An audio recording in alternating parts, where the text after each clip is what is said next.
Most people think calm is a personality trait, like you're either born chill or you're not. But if you've lived long enough, you already know that's not true. Calm is a skill. And like any skill, it has a cost. You pay attention, you practice, you fail a few times, you learn. And one day, you realize you're no longer as easy to pull into chaos. Because the world is full of triggers. A disrespectful comment. A slow driver. A coworker who loves drama. A family member who knows exactly which button to press. A random message that ruins your mood for 3 hours. And if you're not careful, you end up living as a reaction machine. Someone else touches a switch, and your nervous system lights up. Stoicism is basically a refusal to live like that. Not in a cold way, in a dignified way.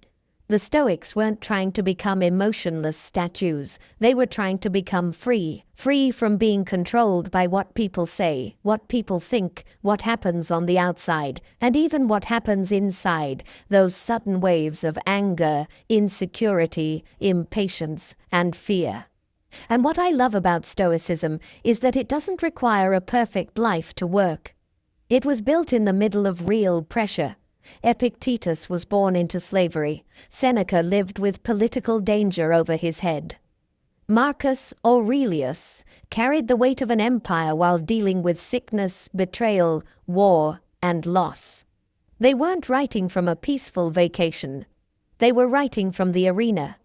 So if you've ever said to yourself, I want to stay calm, but people are too much, or I try to be unbothered, but life keeps testing me, this episode is for you. We're going to walk through 15 Stoic principles that train your calm like a muscle. So you don't just stay calm when things are easy, but especially when things aren't. And I want to make one thing clear before we start. Calm is not letting people walk over you. Calm is not avoidance. Calm is not pretending you don't care. Calm is power with control. It's being able to choose your response instead of being hijacked by impulse. So here's your simple mental cue for today, just to set the tone. The next time something tries to provoke you, anything, ask yourself one quiet question. Is this worth my inner peace? And if the answer is no, let that be the moment you practice freedom. 1. Understand what is and isn't in your control. If you want a calm mind, you need a clear border. Because a huge percentage of anxiety, anger, and frustration comes from one mistake, trying to control what was never yours to control. That sounds obvious, but watch how your day actually works. You wake up and your mind immediately grabs things that are outside your control, how people will act, how fast results will come, whether someone will respect you, whether the world will be fair, whether traffic will be smooth, whether your plan will go perfectly. And the second you try to own those things emotionally, your peace becomes fragile. Now you're living on a hostage situation. Reality has to cooperate for you to feel okay. Epictetus built an entire philosophy around this one line. Some things are up to you, and some things are not. That's not a motivational quote. That's a map. And if you follow that map daily, you become harder to disturb because you stop wasting your emotional energy on the uncontrollable. Here's what is in your control: your choices, your effort, your discipline, your values, your reactions, the meaning you assign to events, the boundaries you set, the way you speak, the way you breathe when you feel triggered, the way you walk away when it's not worth it. Here's what isn't: other people's opinions, other people's moods, other people's respect, the past, most outcomes, timing, luck, weather, traffic, social media noise, and the fact that life is sometimes unfair. Now, the reason this principle creates calm is not because it makes the world easier. It's because it makes your job simple. When you know what's in your control, you know where to place your attention. You stop spreading your mind across 100 worries like a thin layer of stress. and you return it to the one place where power actually lives: your response. Marcus Aurelius wrote to himself like this constantly. He reminded himself that the world will do what it does, people will act like people, bodies will age, plans will fail, and death exists. And instead of turning that into despair, he turned it into focus. Because if those things are true, then your best move is to control your own mind. That's where freedom is.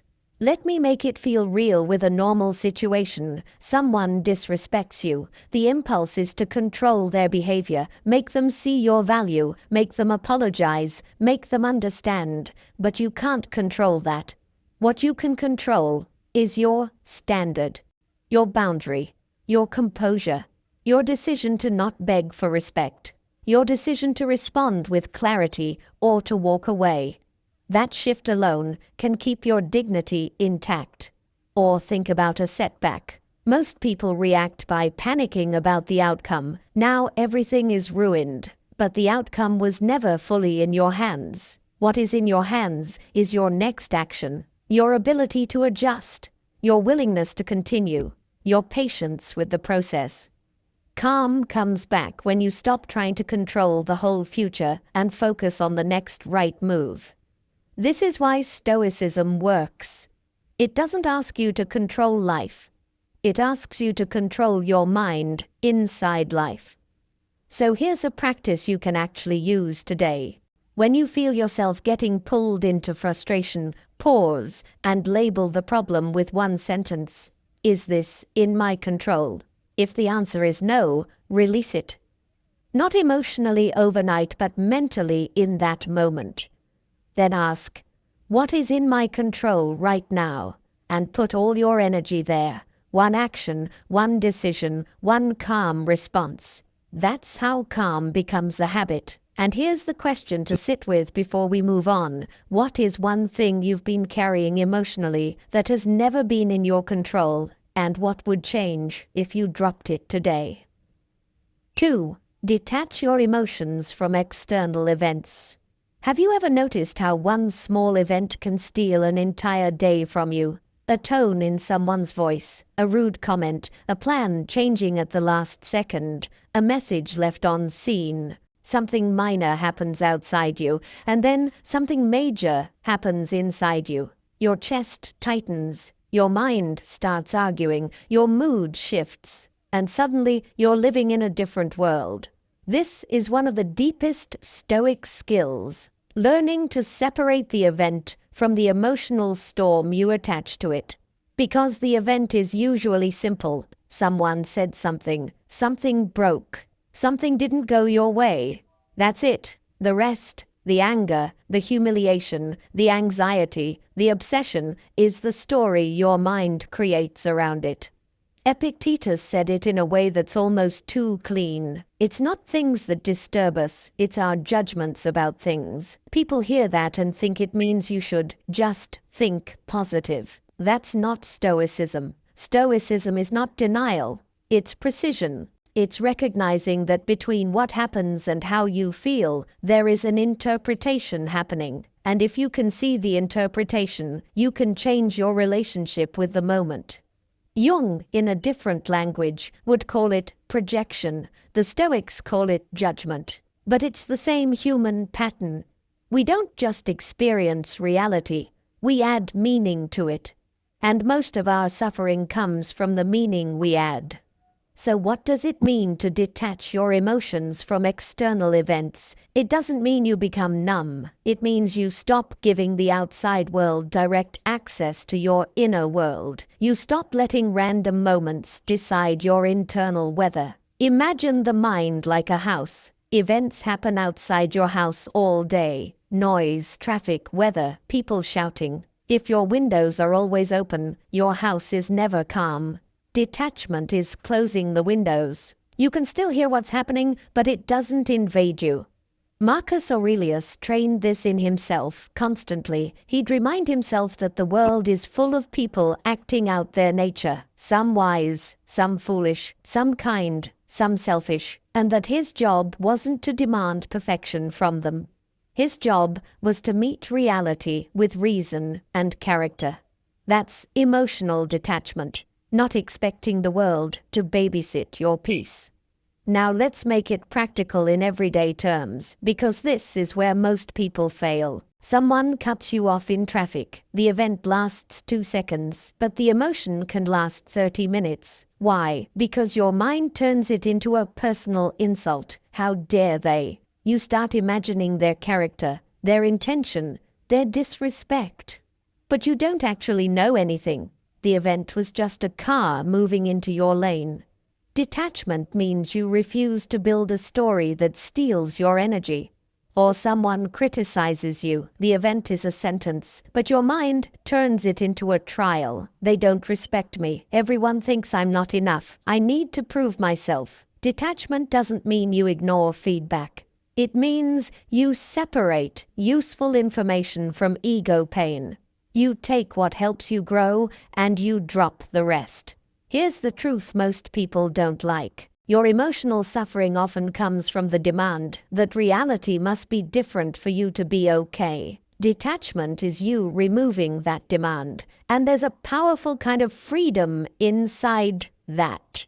Because once you detach, you can respond intelligently. You can make decisions without being hijacked by mood. You can protect your dignity. You can stay calm, even when others are chaotic. And that calm is not passive. It's dominant. A calm person in a storm has the advantage because they can see clearly while everyone else is blinded by emotion. So how do you train this? You practice naming the event without the story. Instead of, they disrespected me, you say, they spoke in a harsh tone. Instead of, my day is ruined, you say, this plan changed. Instead of, nothing ever works for me, you say, this attempt didn't work. You're not lying. You're cleaning up the language. You're removing the drama that the ego loves. And once you remove the drama, the emotion loses fuel. Then you add a second step. You choose your response based on your values, not your feelings. That choice is where calm becomes real. Feelings can rise, that's human. But you don't have to follow them like orders. You can notice anger without becoming angry. You can notice anxiety without obeying it. You can notice insecurity without feeding it. Seneca wrote about how quickly the mind can spiral if you don't catch it early, how anger grows because we keep feeding it with thoughts. Detachment is catching it early, it's refusing to feed it. So here's a daily practice you can use starting today. When something triggers you, pause and ask, what is the event and what is my story about it? Then ask, if I drop the story, what remains? Usually what remains is manageable. Usually it's smaller than you thought. And then you decide, what would a calm, disciplined version of me do next? Do that, even if your emotions are still loud. That's the muscle. Here's the question to sit with before we move on.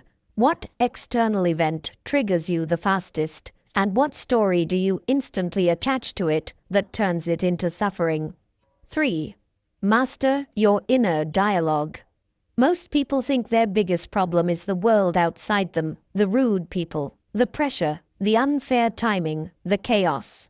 But if you sit with your own mind for long enough, you start realizing something uncomfortable and also empowering. The loudest disturbance usually isn't out there. It's the voice inside your head narrating everything like a courtroom drama. That voice can turn a small inconvenience into a personal insult. It can turn a mistake into a life sentence. It can turn a quiet moment into a spiral. And if you don't learn to lead that inner dialogue, you'll always feel like calm is something you lose when life gets intense, because your mind will keep lighting fires faster than you can put them out. The Stoics were extremely practical about this. They didn't treat thoughts like sacred truth. They treated them like impressions, first drafts of reality.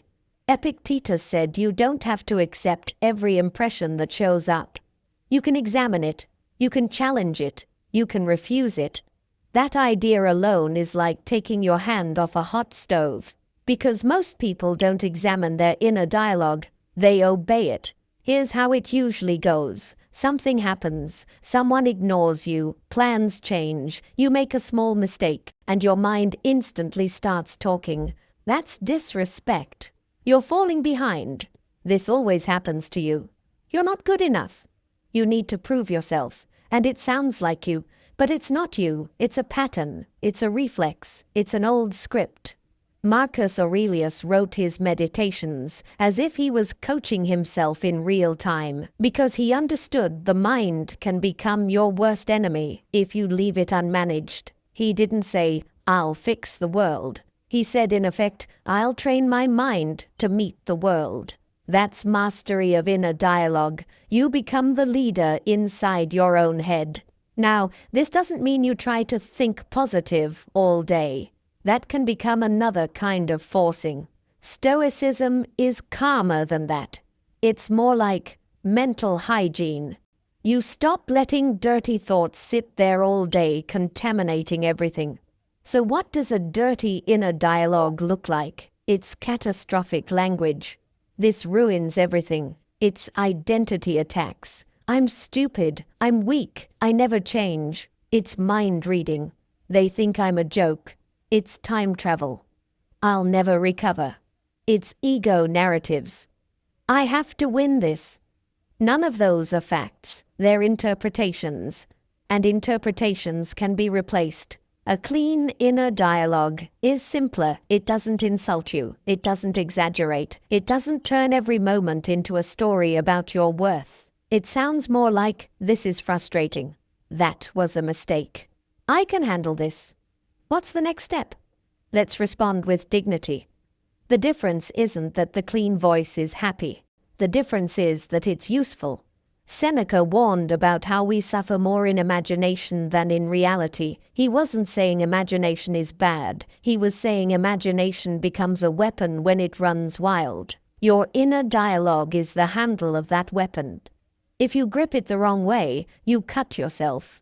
Here's a simple scene that makes it obvious. Two people receive the same criticism. One hears it, and their inner dialogue says, "They're attacking me. I'm not respected. I need to defend myself." They react. They escalate. Their day is gone. The other hears it, and their inner dialogue says, "Is there anything useful here? If yes, I'll adjust. If not, I'll let it pass." Same event. Different inner voice. Completely different life. This is why mastering inner dialogue is one of the most powerful ways to never lose your calm. Because when your mind speaks with discipline, your emotions settle faster. You stop feeding the storm.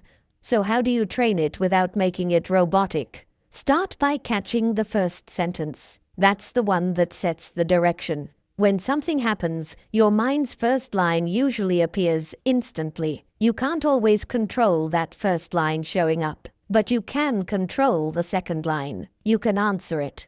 If your mind says, "This is unbearable," you answer, "It's uncomfortable, not unbearable." If it says, "They disrespected me," you answer, "Maybe, maybe not. I'll choose my response." If it says, "I'm falling behind," you answer, "I'm here now. I'll take the next step." That's not fake positivity. That's leadership.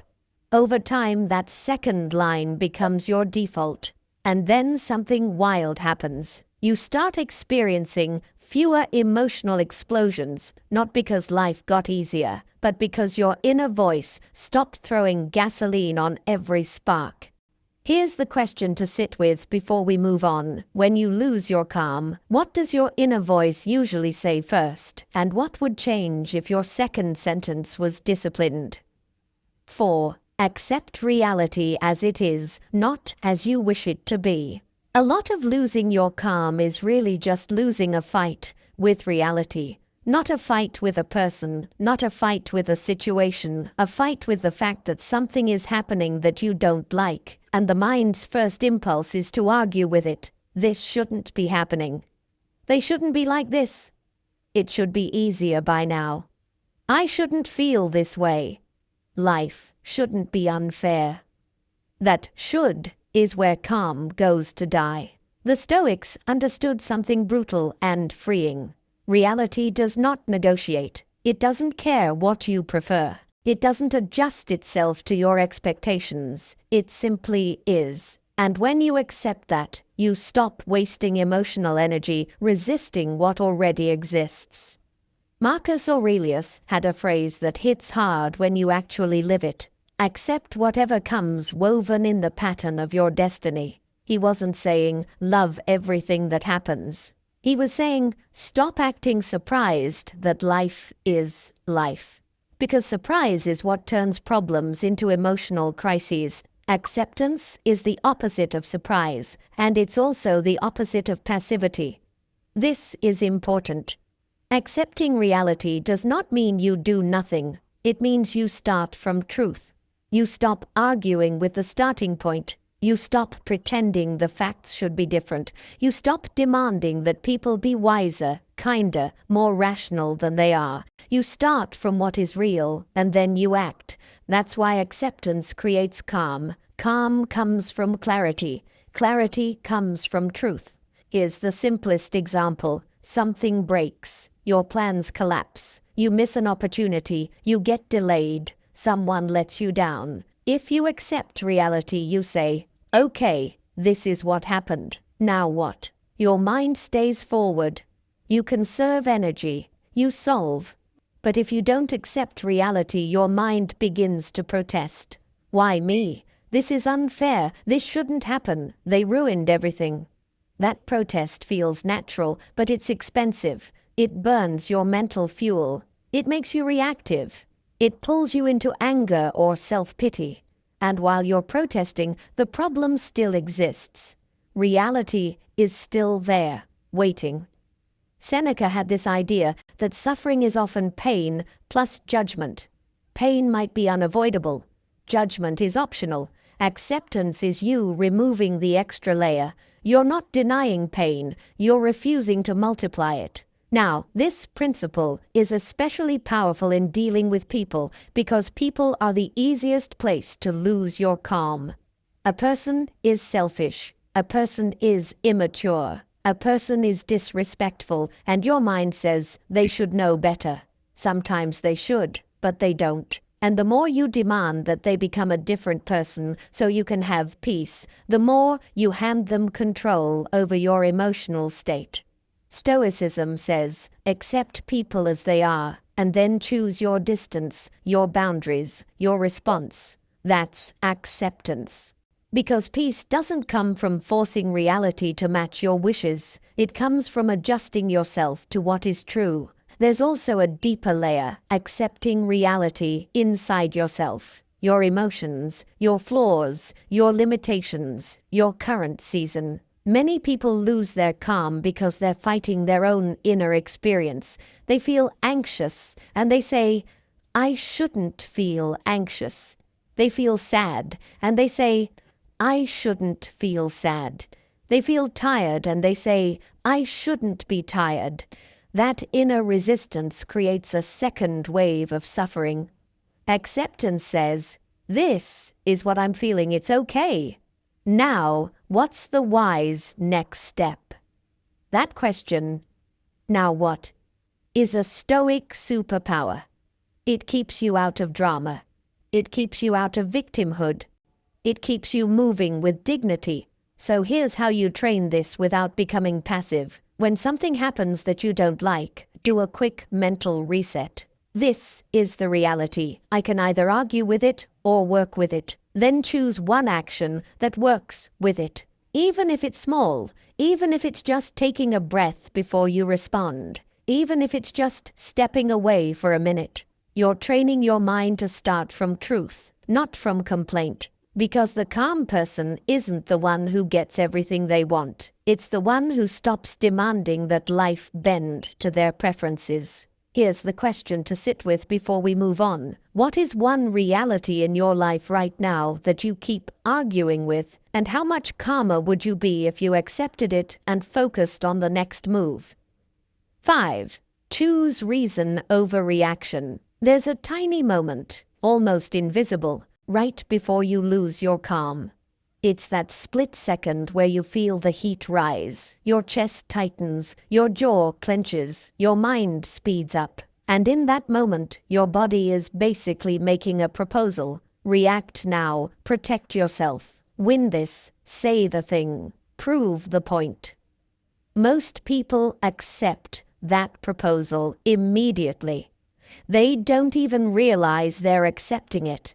The reaction just happens, and then they spend the next hour cleaning up the mess, apologizing, regretting, replaying, wondering why they lost it.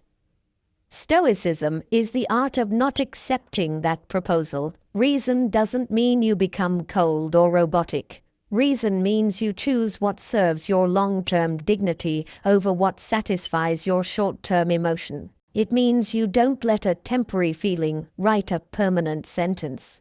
Seneca, who wrote one of the most powerful works on anger, basically treated anger like a mental illness that spreads if you feed it. He knew the danger of reaction. He knew that once the mind is inflamed, it stops seeing clearly. And when you stop seeing clearly, you start making decisions that you wouldn't make if you were calm. That's why this principle is so crucial. Calm is not the absence of emotion. Calm is emotion under leadership, and leadership is reason. Marcus Aurelius had this steady, almost ruthless clarity with himself. He'd remind himself that people act out of ignorance, that life is short, that arguing is often pointless, that your character matters more than your ego. He wasn't suppressing emotion, he was putting it in its proper place. He was saying, I feel it, but I don't have to become it. Now let's make this real in the situations where you actually lose your calm. Disrespect, criticism, conflict, delays, being misunderstood. When someone disrespects you, reaction says, destroy them with words, put them in their place. Reason says, what response protects my dignity? Sometimes that's calm firmness, sometimes that's silence, sometimes that's walking away. But it's chosen, not impulsive. When someone criticizes you, reaction says, defend yourself immediately, make them wrong. Reason says, is there truth here? If yes, I'll use it. If not, I won't carry it. Reason is quieter but stronger. When plans fall apart, reaction says, this ruins everything. Reason says, this is inconvenient. I can adapt. One creates chaos, one creates calm. Here's the hard truth. Reaction is easy because it feels like power. You feel alive when you react. You feel dominant. You feel like you're not letting it slide. But what you're actually doing is giving your power away to the trigger. You're letting the outside world control the inside world. Reason is harder because it asks you to tolerate discomfort without exploding. It asks you to sit with the heat and not obey it. But that's what real power is. If you can sit with heat and choose your response, you're free. And freedom is the goal. There's a simple Stoic idea that ties this together. You always have a choice. Maybe not a choice about what happens, but a choice about how you meet it. The gap between stimulus and response is where your entire life lives. People talk about calm like it's a mood. Stoicism says calm is a decision made inside that gap. So how do you train this decision? You train it the same way you train anything, by making the right choice when it's small so you can make it when it's big.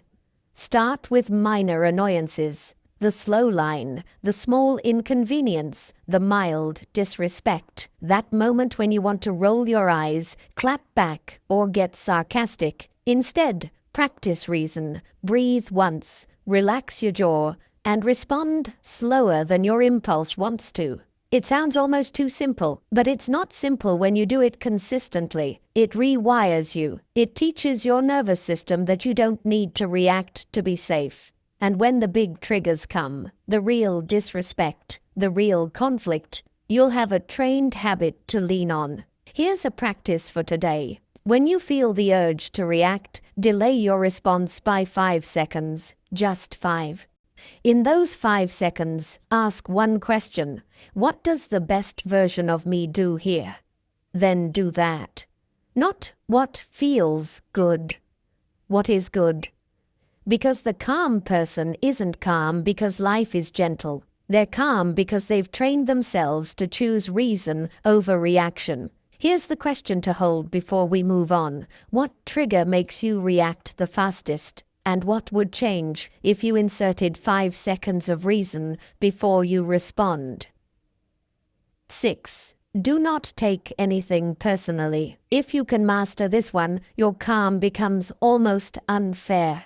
Because taking things personally is like letting other people live inside your mind rent-free. One comment can replay for hours, one look can ruin your mood, one disagreement can feel like rejection. And suddenly your emotional state is no longer yours, it belongs to whoever touched your ego. Stoicism says, stop giving people that kind of access. Now, don't take it personally sounds like something people say when they want you to ignore real disrespect. That's not what I mean. I'm not telling you to accept bad behavior. I'm telling you to see the source of most behavior clearly, so you don't let it contaminate your inner world. Marcus Aurelius wrote about this in a very blunt way. When someone does wrong, it's often out of ignorance. They don't know better, or they're controlled by impulses, or they're trapped in their own patterns. That doesn't excuse them. It just explains something important. Their behavior is about them, not you.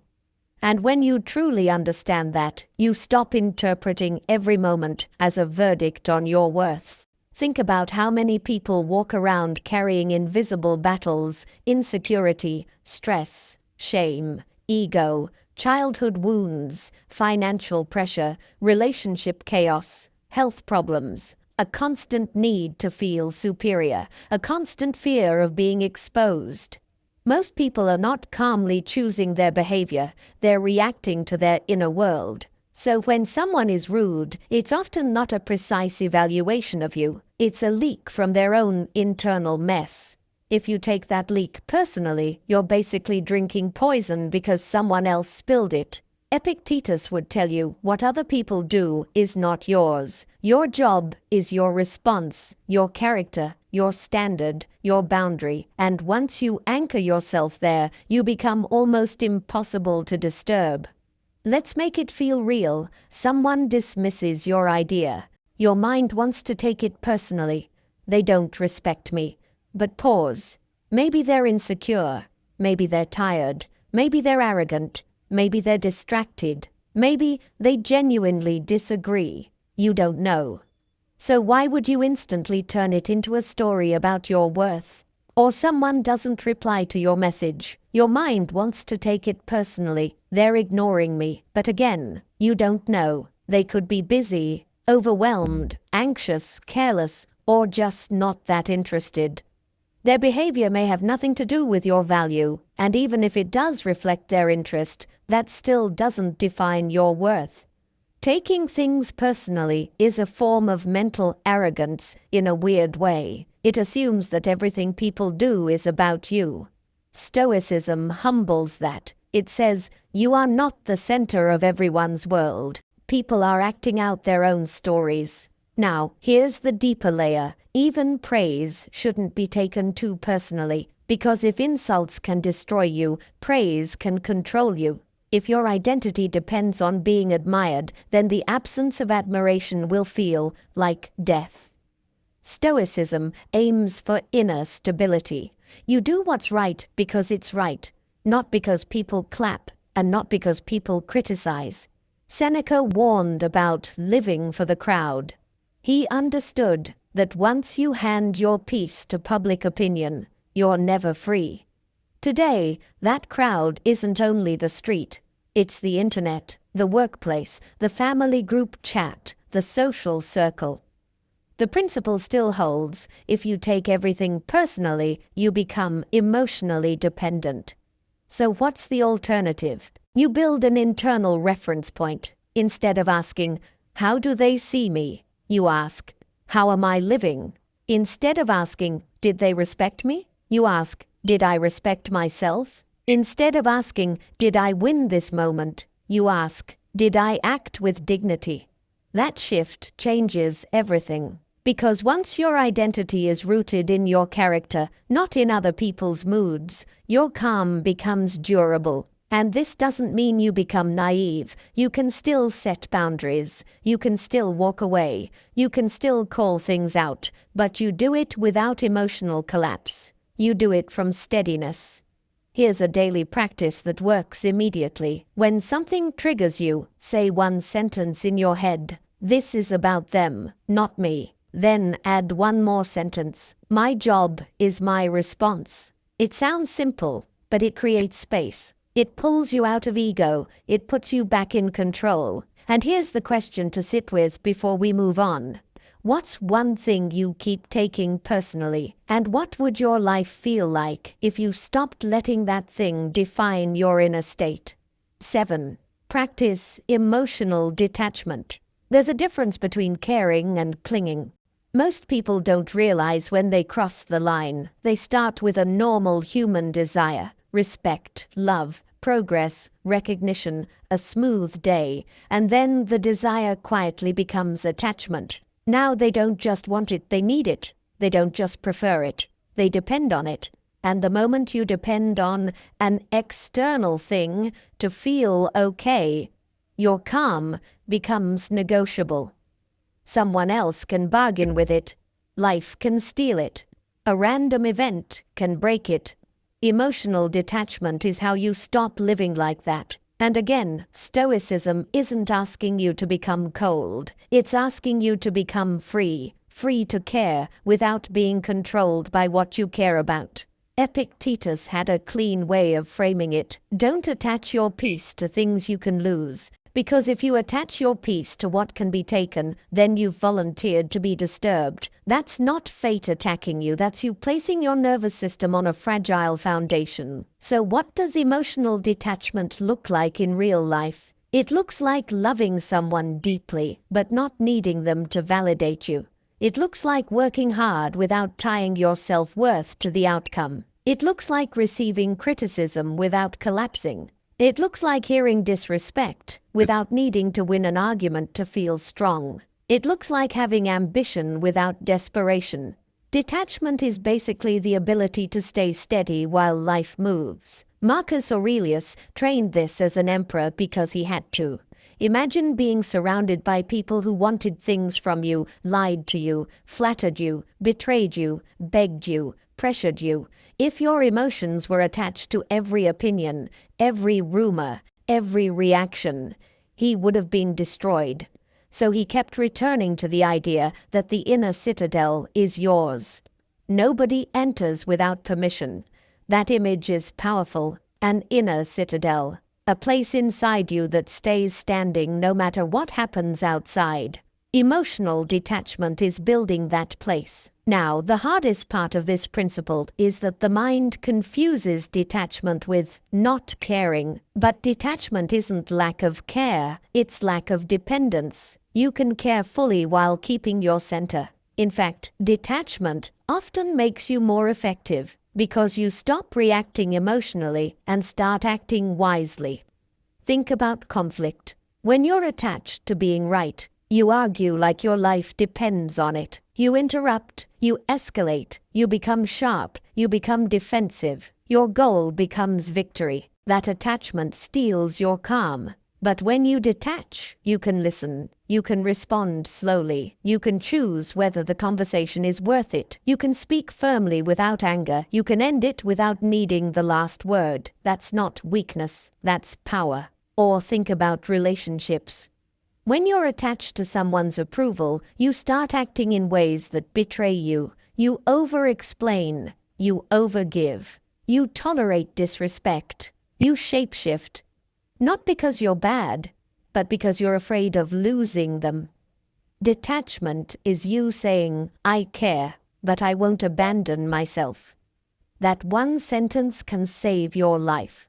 Seneca spoke a lot about how we suffer not from what happens, but from what we fear might happen. Attachment fuels that fear. When you're attached, you're constantly scanning, what if I lose this? What if they leave? What if I fail? What if I'm not respected? That scanning creates chronic anxiety. Detachment ends the scanning because it reminds you you can lose things and still remain whole. That's the real goal, wholeness. So how do you train emotional detachment without becoming numb? You practice holding things lightly. You show up, you care, you do your best, and then you release the outcome. You don't beg reality to cooperate. You don't cling to how things should go. You don't turn every event into a personal crisis. You stay in your lane, your effort, your character, your next move. Here's a practical way to do it in the moment. When you feel yourself getting emotionally hooked, when you feel the tightness, the obsession, the need to control, ask, what am I attached to right now? Then ask, if I let go of that attachment, what would I do differently in the next 60 seconds? Usually the answer is calmer, cleaner, more dignified. You might speak less, you might breathe first, you might walk away, you might respond tomorrow, you might stop trying to win and start trying to be wise. Emotional detachment is not a philosophy you memorize. It's a behavior you practice in small moments until it becomes your default. And here's the question to sit with before we move on. What do you cling to emotionally that keeps stealing your peace? And what would it feel like to care without needing it? 8. Respond with calm, not impulse. There's a reason calm feels rare right now. We live in a world that rewards instant reaction. Someone says something and you're expected to clap back. A headline drops and you're expected to outrage share it. A message comes in and you're expected to answer immediately. A mistake happens and you're expected to panic fast. Impulse has become the default rhythm of modern life. Stoicism is you choosing a different rhythm on purpose, because the calm response is not natural at first. The impulse is natural. The calm response is trained. And once it's trained, it becomes one of the most powerful advantages you can have, especially with people. When you respond with calm, you control the temperature of the room. You become the person who doesn't get pulled into chaos. You become the one who can think while others are emotionally blind. That's not just inner peace. That's social power. Marcus Aurelius had to practice this constantly. As emperor, every day he faced provocation, complaints, betrayals, manipulation, disrespect, disguised as flattery. If he reacted impulsively, he would have been a puppet. So he trained himself to pause and respond from principle, not mood. That's what made him strong. Not that he had no emotion, but that he didn't let emotion drive the chariot. Epictetus said something that's quietly intense. When you're provoked, remember that it is your own judgment that provokes you. That doesn't mean the other person is innocent. It means your peace depends on your inner leadership. And inner leadership shows up most clearly in the moment of provocation. Now, let's make this very real.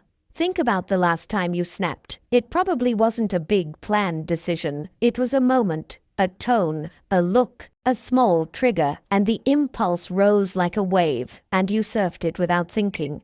Then later, you felt that familiar regret.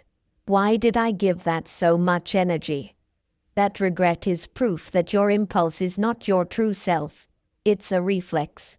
So the goal is simple. Stop letting reflexes represent you. A calm response doesn't mean you let things slide. It means you choose the correct intensity. Sometimes the correct intensity is silence. Sometimes it's a firm boundary. Sometimes it's a clean sentence, and then you leave. Sometimes it's confronting someone, but it's chosen. You don't explode. You don't leak. You don't act like you're not in control. Seneca warned that anger begins as a spark and becomes a blaze if you give it oxygen. Impulse is oxygen. Calm is you starving the blaze before it grows. And the earlier you catch it, the easier it is. That's the key. You're not trying to calm down after you explode. You're training yourself to slow down before the explosion. Here's the shift that changes everything. Instead of asking, how do I stop feeling this? Ask, what response would make me proud of myself an hour from now? Because impulse feels good for 5 seconds. Calm feels good for 5 years. Impulse gives you quick relief. Calm protects your reputation, your relationships, your self-respect. Calm keeps your life clean, and when your life is clean, your mind becomes calmer automatically. Now, how do you actually build this? You train 2 habits, slower timing and fewer words. Slower timing means you don't answer instantly when you're triggered. You give yourself a beat. You let the first wave pass. You breathe. You let your mind come back online. That beat is tiny, but it's everything. Fewer words means you don't try to win with a speech. A calm person doesn't over-explain in the heat of emotion. They say what needs to be said, and they stop. They don't give their piece away by arguing for 10 minutes with someone who's committed to misunderstanding. And here's a very practical trick that works immediately. When you feel triggered, relax your face, relax your jaw, lower your shoulders. Your body leads your mind. When your body stays relaxed, your mind finds it harder to panic. Marcus Aurelius would have understood this intuitively. Your posture is a signal to your nervous system. Then choose your response like a craftsman, not like a fighter. A craftsman doesn't swing wildly. He makes one clean cut. So in the next situation where someone tries to pull you into emotion, try this. Pause, breathe once and ask, what's the cleanest response? Then do that. Even if your impulse wants to do more. Because calm isn't passive. Calm is controlled strength. Here's the question to sit with before we move on. When you lose your calm, what is your most common impulse? And what would happen to your life if you practiced one clean pause before you respond? 9. Lower expectations to reduce frustration. A lot of frustration is not caused by what happens. It's caused by what you expected to happen. You expected people to be considerate. You expected timing to be fair. You expected effort to guarantee results. You expected the message to be understood the way you meant it. You expected loyalty. You expected gratitude. You expected life to match your internal script. And when reality doesn't match the script, your mind reacts like it's been betrayed. That's why this principle matters so much for calm. Lowering expectations doesn't mean lowering standards. It means removing entitlement. It means you stop assuming the world will behave the way your ego prefers. Marcus Aurelius wrote about waking up each day expecting to meet difficult people. People who are selfish, rude, dishonest, jealous, careless. Not because he was cynical, but because he wanted to be prepared. When you expect perfection, you're shocked by normal human flaws.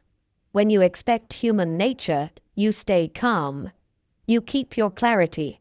You don't lose your emotional balance every time someone acts like a human being. Here's the difference in a single line. Pessimism says nothing will work. Stoicism says things will be challenging, so I'll be ready.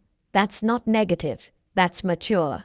Now, a lot of people hear lower expectations and think it means accepting bad treatment. No. Standards are what you demand from yourself. Expectations are what you demand from life. Stoicism keeps standards high and expectations realistic. You can have high standards for your behavior, discipline, integrity, patience, while having realistic expectations about other people and external outcomes. That combination is what creates calm, because you stop being emotionally surprised all the time. Think about how often anger is really surprise. I can't believe they did that. But why can't you believe it? People do disappointing things every day. The surprise is what makes it sting. Lower expectations removes the surprise, and without surprise, a lot of triggers lose their power. This is especially true with people you know well, family, co-workers, friends. The same person shows you who they are, and you keep expecting them to become a different person. Then you get hurt again and again, not because they changed, but because you refuse to accept what was already clear. Lower expectations is you saying, I see who you are, I won't hate you for it, but I also won't build my peace on the fantasy that you'll suddenly become someone else. That's calm. That's wisdom. Seneca warned about placing your happiness in the hands of others. Because if your happiness depends on other people meeting your expectations, you've chosen a fragile life. Someone will always disappoint you, sometimes intentionally, sometimes accidentally.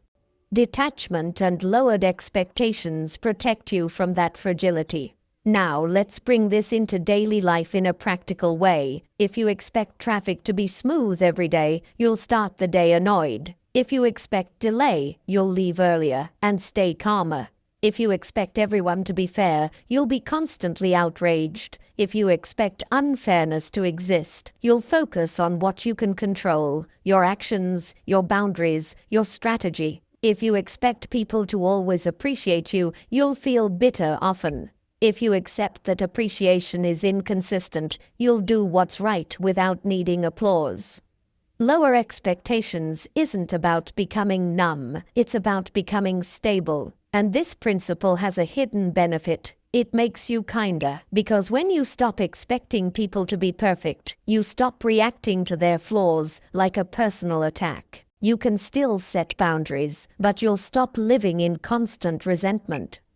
So how do you practice this without becoming passive? Start each day with one simple mental reset. People will be people. Life will be life. My job is my response. That's it. When the inevitable irritation shows up, you're not shocked, you're ready.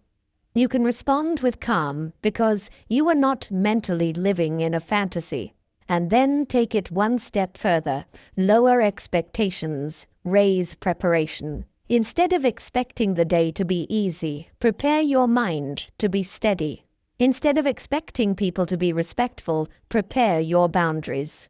Instead of expecting things to go perfectly, prepare your adaptability. That's Stoic calm in real time. Here's the question to sit with before we move on. Where do you keep getting frustrated because you expect people or life to behave differently than they consistently do? 10. Train yourself to pause before reacting. If there's one skill that quietly runs your whole emotional life, it's this. What happens in the pause? Because the pause is the space where you either stay free or you get hijacked. Most people don't choose to lose their calm. They just don't pause. A trigger hits, and they're already speaking, already typing, already defending, already escalating. It's automatic. And automatic reactions feel normal until you realize how expensive they are, how many relationships they damage, how much regret they create, how many hours of mental peace they steal. Stoicism treats the pause like a weapon, a calm, controlled weapon. Epictetus would tell you that impressions arrive fast, but your consent doesn't have to. You can slow down the moment. You can examine what's happening inside you before you act. That examination is the pause. And Marcus Aurelius practiced this in a very grounded way. He didn't try to block emotion from showing up. He tried to stop emotion from becoming action too quickly. He trained himself to see the impulse as a passing thing, not as a command. Because an impulse is not a prophecy, it's just a sensation. The pause is how you remember that. Now, I want to make this feel practical in your real life, not philosophical. The pause is the difference between responding to a disrespectful comment with a clean boundary or with a heated argument you regret. Correcting someone calmly or humiliating them and creating an enemy. Taking a breath and thinking or sending a message that makes the situation 10 times worse. Listening and understanding, or interrupting and turning it into a fight. Same trigger, different future. That's the pause. Seneca wrote about anger as something that grows when you give it speed. Anger loves speed. Speed makes everything feel urgent, and urgency makes you reckless. The pause breaks the speed. It makes you slower than the emotion. And when you're slower than the emotion, you can lead it instead of being dragged by it. So how do you build the pause? You don't build it in the middle of a huge conflict first. You build it in the small moments when the stakes are low, because the mind trains through repetition. Start with minor irritations, the slow line, the small mistake, the annoying message, the tiny insult. The moment you want to roll your eyes, sigh dramatically, get sarcastic, or snap. That's your training ground. In those moments, practice one simple move. Delay your response. Not forever, just enough to create a gap. Let your nervous system feel the trigger without acting on it. That's literally how you strengthen calm. And here's something that helps. The pause isn't only mental, it's physical. Slow your breathing by one notch. Relax your jaw, drop your shoulders, unclench your hands. When your body softens, your mind can think again. It's not spiritual, it's nervous system biology. Your body is giving your brain a signal. We are not in immediate danger. And when the brain believes that, reason comes back online. Now, what do you do inside the pause? You ask one clean question: what outcome do I want here? Not, what do I feel? Because feelings are loud and temporary. Not, how do I win? Because ego creates unnecessary wars. Ask, what outcome do I want? Respect, peace, clarity, a boundary. To end the interaction, to protect your reputation, to avoid regret. When you choose the outcome, your response becomes deliberate, and deliberate responses have a different power. They're calm, they're simple, they're hard to argue with, they don't leak emotion, they don't give people a handle to pull you around with. Also, the pause protects you from a very common trap: over-explaining. When people feel triggered, they start talking too much. They try to justify, prove, defend, persuade. They hand their piece over in the form of words. The pause interrupts that. It gives you a chance to say less and meaningfully. So here's a simple practice for today. The next time you feel even slightly triggered, don't respond immediately. Count slowly in your head. 1, 2, 3. Then respond. That's it. It sounds almost childish, but it works because it breaks the automatic chain. And over time, you'll notice something. Calm stops being something you try to have. It becomes your default, not because you became perfect, but because you built a habit of pausing. Here's the question to sit with before we move on. What situation in your life would instantly improve if you practiced a 3-second pause before you respond? 11. View challenges as training. There's a simple reason some people stay calm under pressure and others collapse. The calm person isn't shocked by difficulty. They don't interpret resistance as a personal insult. They don't treat obstacles as proof that life is against them. They see challenges the way an athlete sees weight. Heavy, yes. Uncomfortable, yes. But also useful. Also shaping. Also building something. That mindset is pure Stoicism. Marcus Aurelius had that famous idea: when something blocks your path, it becomes the path. Not because obstacles are fun, but because they're unavoidable. And once you accept that they're unavoidable, you can either complain about them or use them. Most people complain, and the complaint is what steals their calm. Because complaining is usually a demand. This shouldn't be happening. And the moment you demand that life be easy for you to feel okay, you become fragile. Calm disappears whenever life gets real. Stoicism flips it. It says, difficulty is normal, pressure is normal, people are imperfect, plans break, bodies get tired, timing is messy. That's the human condition. So instead of being offended by it, train with it. Here's the big shift. When you treat challenges as training, they stop feeling like threats. A threat makes you tense. Training makes you focused. A threat makes you emotional. Training makes you deliberate. A threat makes you reactive. Training makes you patient. That's why this principle is such a calm builder. It changes your emotional interpretation of adversity. And interpretation is everything. Seneca wrote a lot about how hardship reveals character. Not in a dramatic way, but in a daily way. Pressure shows you what you are relying on. Pressure shows you how disciplined your mind really is. Pressure shows you whether your calm is real or just a mood that exists when everything is comfortable. So when life gives you a challenge, an unfair situation, a rude person, a sudden setback, the Stoic question becomes, what is this training in me right now?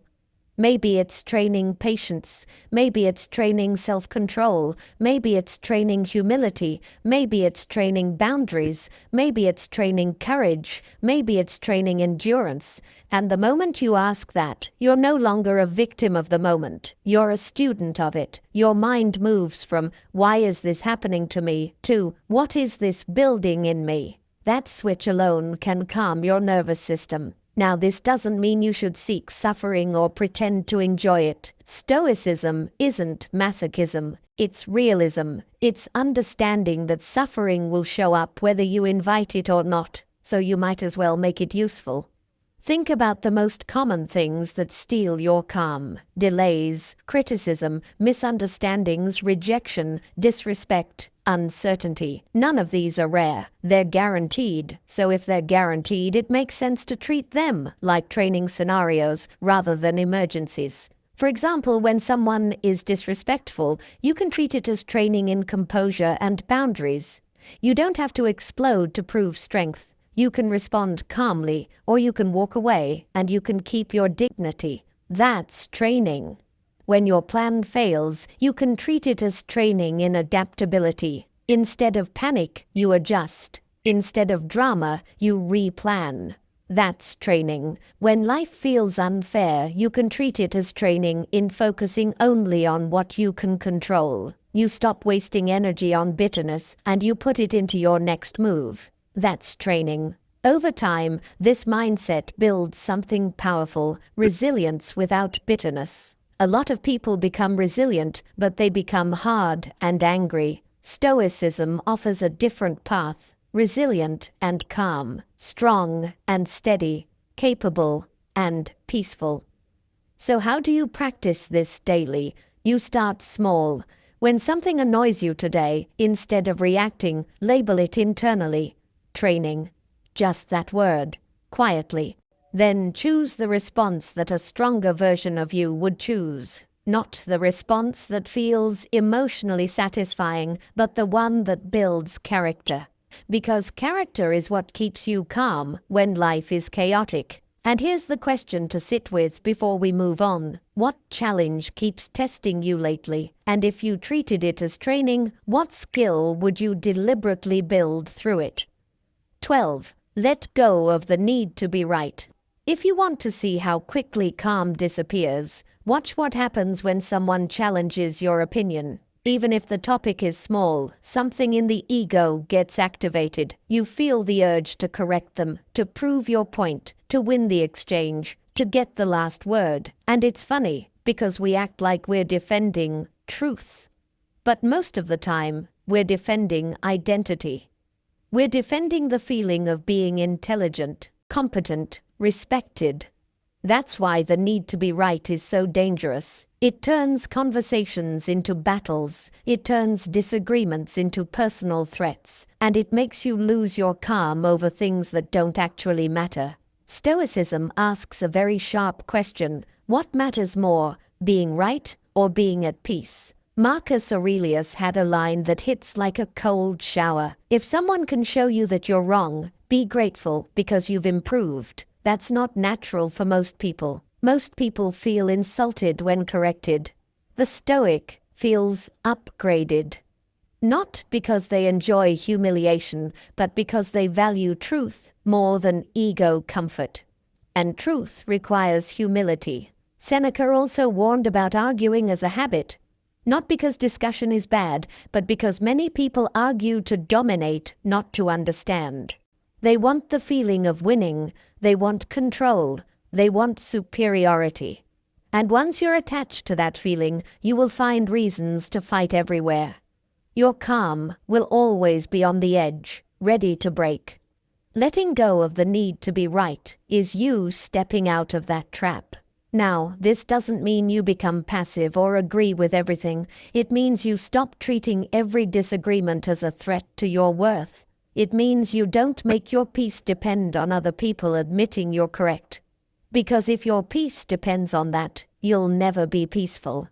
People rarely admit they're wrong, even when they know, even when it's obvious. Their ego won't let them. So if you keep trying to force them, you're choosing frustration as a lifestyle. Epictetus would say, you don't control other people's opinions, you control your own character. So don't trade your character for the temporary pleasure of winning a pointless argument. There's also a hidden truth here. The need to be right is often fear of being seen as weak. Some men feel like if they don't correct everything, they'll be disrespected. If they don't argue, they'll be walked over. If they don't defend every point, they'll look small. But real strength doesn't need constant defense. Real strength can tolerate being misunderstood. Real strength can walk away from the unnecessary fight. Marcus Aurelius was the most powerful man in the world at the time, and he still reminded himself to be patient with ignorance, to let go of petty conflict, to keep his mind clean. That tells you something. If he didn't need to prove himself in every conversation, you don't either. Here's a simple scene. You're talking to someone and they say something wrong. Your impulse is to correct immediately, to teach, to show you know better. But ask yourself, what is the purpose? Is it necessary? Or is it just ego? If it's necessary, like safety, money, important decisions, then yes, be clear. Correct calmly. But if it's just a minor opinion, a small misunderstanding, a pointless debate, you can let it pass. You can preserve your peace.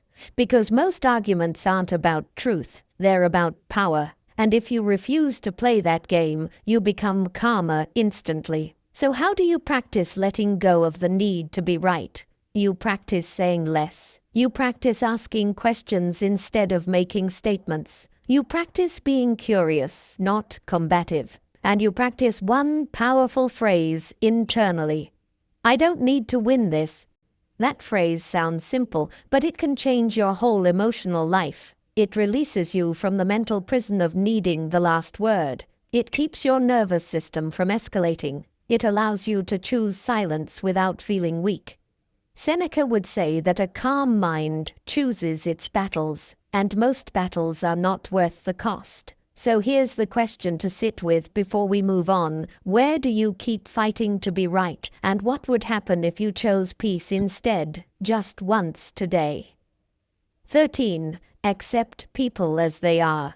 There's a specific kind of exhaustion that comes from wanting people to be different. You want them to be more mature, more consistent, more respectful, more self-aware. You want them to communicate better, to stop being petty, to stop being selfish, to finally understand you, and you keep carrying this invisible job in your mind. If I explain it the right way, if I react the right way, if I love them enough, if I prove myself enough, they'll change. That job will steal your calm for years.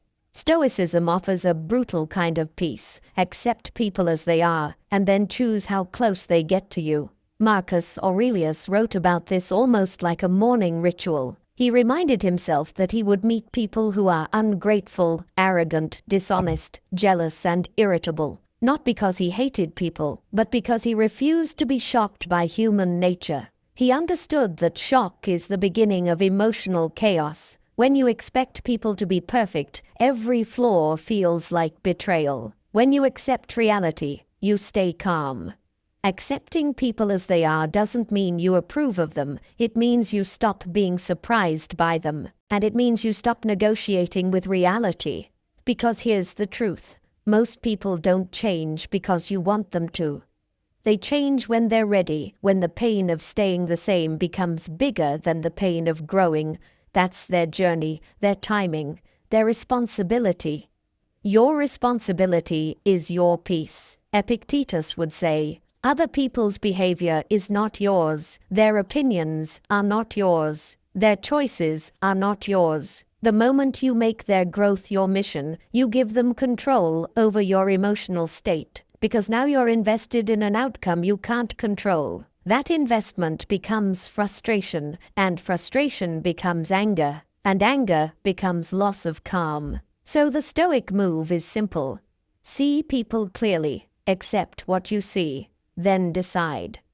Do you need a boundary? Do you need distance? Do you need to stop explaining? Do you need to stop expecting? Do you need to stop trusting them with things they've already proven they can't handle?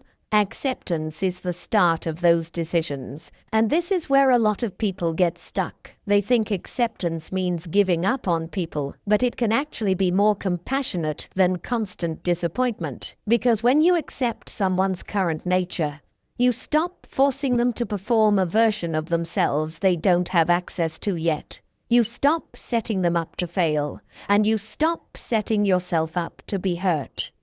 Seneca wrote about dealing with difficult people as if it were training. He believed the wise person doesn't demand that the world be filled with saints. The wise person becomes strong enough to meet flawed humanity without losing dignity. That doesn't mean you tolerate abuse. It means you don't waste your life trying to make an abusive person become kind. You protect yourself. You withdraw your energy. You keep your mind clean. Now here's the most practical part. Accepting people as they are protects you from emotional bargaining. Emotional bargaining is when you keep hoping, if I do this, they'll finally treat me right. So you overgive. You over-explain. You over-invest. You keep chasing closure, you keep chasing validation, and every time they disappoint you again, you feel shocked again. Acceptance ends that cycle. It's you saying, I see you. I'm not angry that you are who you are, but I'm going to respond accordingly.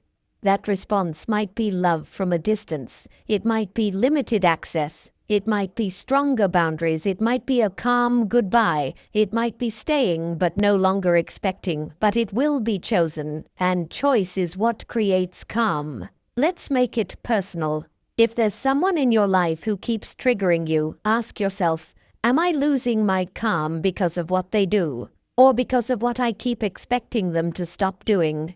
That question can sting, but it gives you power, because if the real problem is your expectation, you can change it today, not by becoming cynical, by becoming realistic.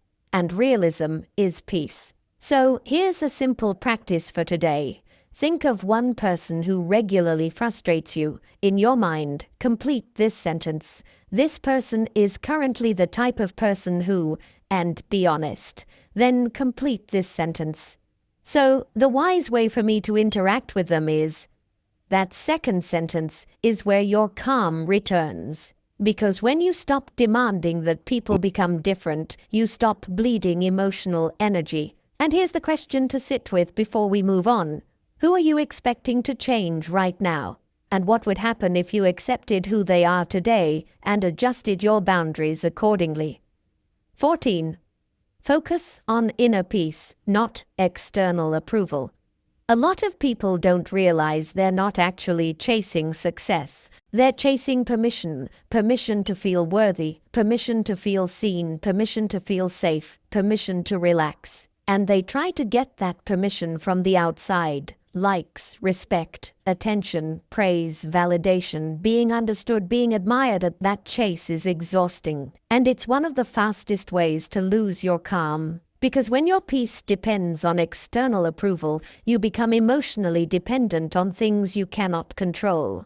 You start living like your nervous system is a voting machine. Every interaction is a poll. Every silence feels like rejection. Every criticism feels like collapse. And your mood rises and falls based on how other people respond to you. Stoicism says, that's not freedom, that's slavery. Epictetus was very direct about this. If you want to be free, don't place your good in what belongs to others. Meaning, don't place your happiness in other people's opinions. Because if your happiness lives in their minds, they own you. Marcus Aurelius, kept reminding himself that fame is noise, applause is temporary, and public opinion is unstable. People praise you today and forget you tomorrow. They hate you today and praise you tomorrow. So if you make that your foundation, you will always be shaky. You will always need more approval to feel okay. And this is why focusing on inner peace is such a powerful principle. Inner peace is not a gift the world gives you. It's a standard you build inside yourself. It's the quiet confidence that you are living correctly regardless of who notices. That confidence comes from character. Seneca wrote about how the wise person is satisfied with themselves, not arrogant, satisfied, because they are aligned with virtue. They are living with intention. They're not performing a life, they're building a life. Now here's the modern version of this principle. Stop living for the algorithm of people's opinions. People have an invisible algorithm in their heads. They reward certain behaviors, punish others, change their standards, project their insecurities, and call it truth. If you keep adjusting yourself to fit that algorithm, you'll never find calm, because the algorithm never stops changing. Stoicism is you stepping out of that system. It's you saying, my job is to be good. My job is to be disciplined. My job is to be honest. My job is to treat people with respect and set boundaries where needed. My job is to do what's right even if nobody claps. That's inner peace. And it's stronger than approval because it stays with you in every room. Let's make it practical. When someone disapproves of you, you have two options. Option 1 is to chase approval. Explain yourself, prove yourself, adjust your behavior to win them back. That might work temporarily, but you'll lose something, your center. And once you lose your center, the next person will take it too. Option 2 is to check your conscience. Ask, did I act with integrity? If yes, you let their disapproval pass through like wind. If no, you correct yourself quietly. Either way, you don't panic. You don't beg. You don't perform. You stay steady.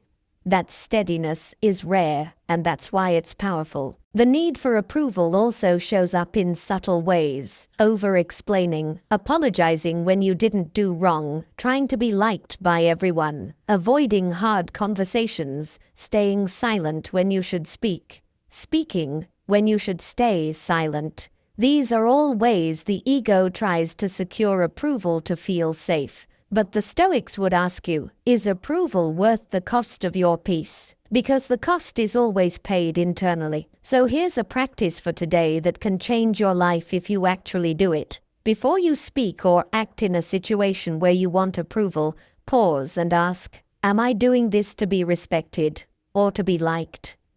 Respect is earned through character. Liking is often earned through performance. If you choose character, you might not be liked by everyone, but you'll be calm.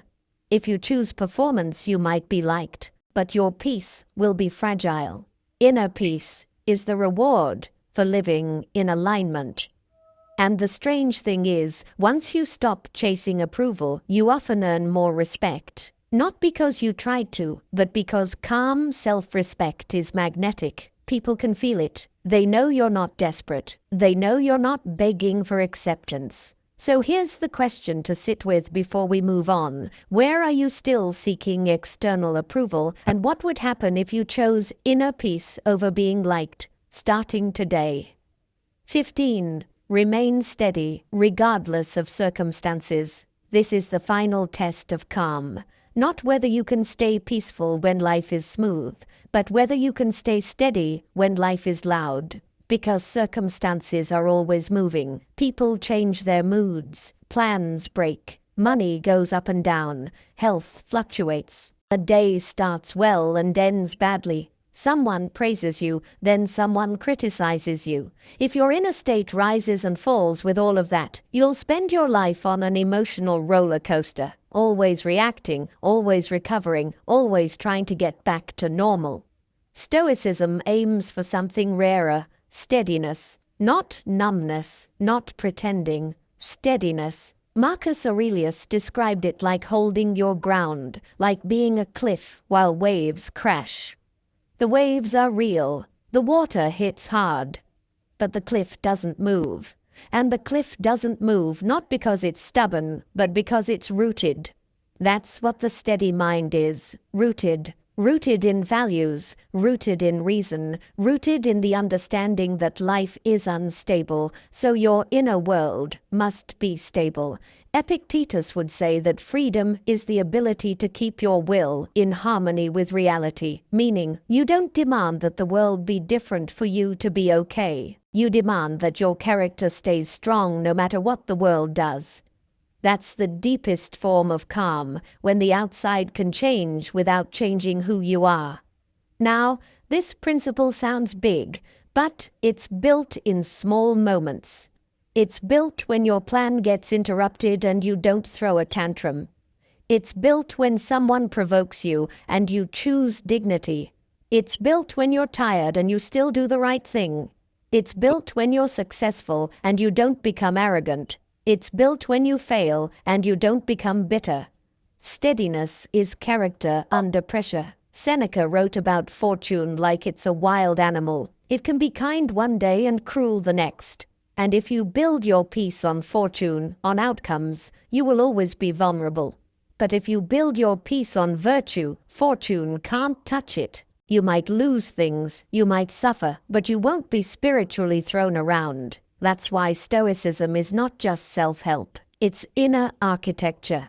Now, there's a simple reason people struggle with steadiness. They wait for circumstances to improve before they act wisely. They say, once things calm down, I'll be calm. But things don't calm down. Life keeps moving. So, steadiness is you refusing to postpone your peace. You train calm now, in the middle of the noise.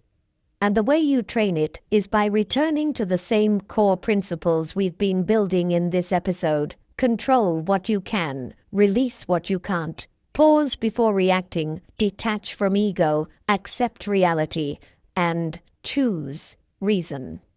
This final principle is basically all of them combined into a lifestyle. Because steadiness is not one decision, it's a repeated decision. It's you choosing again and again not to be pulled. And one of the most powerful parts of this is what it does socially. When you remain steady, you become difficult to manipulate. Emotional people can't control you with drama. Narcissistic people can't control you with guilt. Insecure people can't control you with disrespect. The world can still test you, but it can't own you. That's the goal. So let's make it practical with one simple mental rule. Don't let the external world set your internal pace. The world will always try. It will rush you, provoke you, distract you, overwhelm you, tempt you. Your job is to keep your pace calm. Even if you're moving fast, your pace can be calm. Even if you're under pressure, your pace can be calm. Even if you're being misunderstood, your pace can be calm. That's what steadiness looks like in real time. And here's a practice to carry forward after this episode ends. At the start of the day, choose one word. Steady. Not as a mantra you repeat like a robot, just as a quiet intention. Then throughout the day, whenever you feel yourself getting pulled, return to it. Steady. It's a reminder of who you want to be in that moment.